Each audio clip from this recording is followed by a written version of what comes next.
की शुद्धि पंचगव्य से ही होती है। बोलो गौ माता की माँ। तो धार्मिक कोई भी काम ऐसा नहीं है जो बिना गाय का आप कर सकते। जितने भी तुम्हारे तीर्थ हैं वो सब गाय ने बनाए। गावः, बोलो गावः, बोलिए ना आप, संस्कृत बोलो थोड़ा। गावः तिष्ठन्ति यत्रैव तत्तीर्थम परिकीर्तितम। जहाँ पर गाय खड़ी हो जाती है वहीं जगन्नाथ बद्रीनाथ प्रकट हो जाता है। शास्त्र कह रहा, हम नहीं कह रहे। तीर्थस्थानेषु यत् पुण्यम विप्रभोजने सर्वव्रतोपवासेषु सर्वे स्वैव तपस्सु च। जितनी तपस्या है, व्रत है, पूजा है, पाठ है, यज्ञ है, दान है, धर्म है, श्राद्ध है, दीक्षा है, भक्ति है, ज्ञान है, वैराग्य है, गोभ्यो दत्वा तृणानि च। गाय को तिनका देने से ये सब चीजें आपको सहज रूप से प्राप्त हो जाती है। बोलिए शास्त्र। अभी हम धार्मिक पक्ष रख रहे हैं आपके सामने गाय का। गाय की पूंछ पकड़ करके आपके यहाँ बैतरणी नदी पार होती है। बोलो होती है कि नहीं? अंतिम समय में जो व्यक्ति गाय की पूंछ पकड़ लेता है और गंगा जल मुख में पड़ जाता है वो मुक्त हो जाता है कि नहीं? गोस्वामी तुलसीदास जी से लोगों ने पूछा कि दुनिया का सबसे बढ़िया समय कौन है? सुबह है कि शाम है कि दिन है कि रात है? क्या कहा?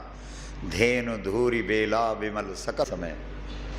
समय को बदलने की ताकत गाय के चरण की धूल में। ये धार्मिक पक्ष कह रहे हैं। आप यज्ञ करते हैं, किससे करना है?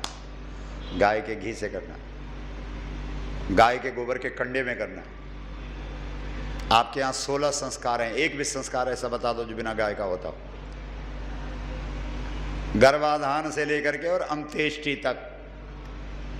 अंत्येष्टि भी गाय के गोबर के कंडे होने चाहिए। उस पर शव को रखा जाना चाहिए और ऊपर से गाय का घी डाला जाना चाहिए।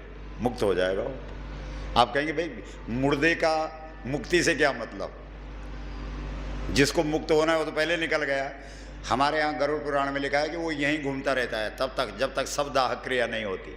जो इसके अंदर सूक्ष्म शरीर है, जो अंगुष्ठ प्रमाण है, वो यहीं घूमता रहता है। और जब 1 चम्मच गाय का घी आप गाय के गोबर में डालेंगे तो उससे 1 टन ऑक्सीजन बनता है। अगर आपने 15-16 किलो डाल दिया तो कितना होगा? तो वो जो ज्योत बनेगी, वो जो दिव्य शक्ति बनेगी, वो उस सूक्ष्म शरीर को मुक्त कर देगी। बोलो गौ माता की मां। बोलिए ना आप लोग, बोलो। तो धार्मिक दृष्टिकोण से गाय के निकल जाने पर तुम्हारी कोई भी धार्मिक क्रिया संपन्न, ठीक है? बोलिए ना आप लोग। बातचीत कर रहे हैं हम, तो कथा वथा थोड़ी सुना रहे हैं, चर्चा करेंगे हम थोड़ी गाय के। आपने समय निकाला, हम तो चले ही है। पार्वती का प्रश्न और शिव जी का उत्तर बराबर रामायण। परीक्षित का प्रश्न और सुखदेव का उत्तर बराबर श्रीमद् भागवत। बोलो। तो प्रश्नोत्तर ही तो हमारे यहाँ कथा है। कुछ प्रश्न आप करो, कुछ हम करेंगे, गौ कथा हो जाएगी। बोलो गौ माता की मां। तो मनुष्य जीवन के 4 पुरुषार्थ हैं जिनको प्राप्त करने के लिए जीवन मिला है। पहला है धर्म, ठीक है? बोलिए धर्म। दूसरा है अर्थ। रुपए चाहिए कि नहीं चाहिए? हाँ बोलो ना आप। विजय, आज तो दशहरा है, आज मिल जाएंगे तो फिर जिंदगी भर मिलता ही रहेगा। धर्म, अर्थ, काम, कामना, और चौथा है मोक्ष। एकदम अच्छा। ये भाई के लिए ताली बजाओ जिन्होंने बोला मोक्ष। इन चारों में गाय मुख्य है। आप कहेंगे महाराज जी और चीज़ तो हम मान लेंगे, धर्म में गाय, धर्म के लिए गाय चाहिए, मोक्ष के लिए गाय चाहिए, कामना के लिए गाय चाहिए, लेकिन अर्थ पैसा गाय से कैसे मिलेगा?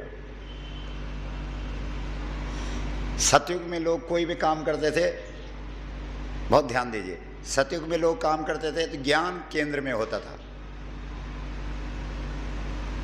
केंद्र में क्या होता था? ज्ञान। अरे भाई कोई ऐसा काम नहीं करें कि जिससे मेरा ज्ञान खत्म हो जाए। त्रेता युग में लोग काम करते थे तो धर्म केंद्र में होता था, इसलिए राम साक्षात धर्म है। रामो विग्रहवान धर्म, स्वयं धर्म राम बनकर के धरती पर आया। रावण साक्षात पाप है।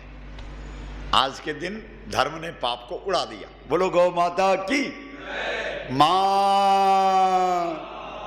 तो सतयुग के लोग ज्ञान को केंद्र में रख करके काम करते थे, त्रेता युग के लोग धर्म को केंद्र में रख करके काम करते थे, द्वापर के लोग काम को केंद्र में रख करके काम करते थे, और कलयुग के लोग, बोलिए अर्थ बहुत अच्छा, भाई को ले ताली बजाओ। अब देखो इतनी बड़ी गौ प्रतिष्ठा यात्रा, आपको पता है हम 676 जिलों में जा रहे हैं। गंगोत्री से इस यात्रा का शुभारंभ हुआ। ऐसा नहीं है कि हमारे पास कोई काम नहीं था। राष्ट्रीय स्तर पर राम कथा और भागवत कथा पूरे देश में बोलते थे, लेकिन गाय ने आदेश दे दिया तो ठीक है, जा रहे हैं हम, गली गली में घूम रहे हैं। 35 वर्ष राम कथा और भागवत कथा इस व्यासपीठ ने की।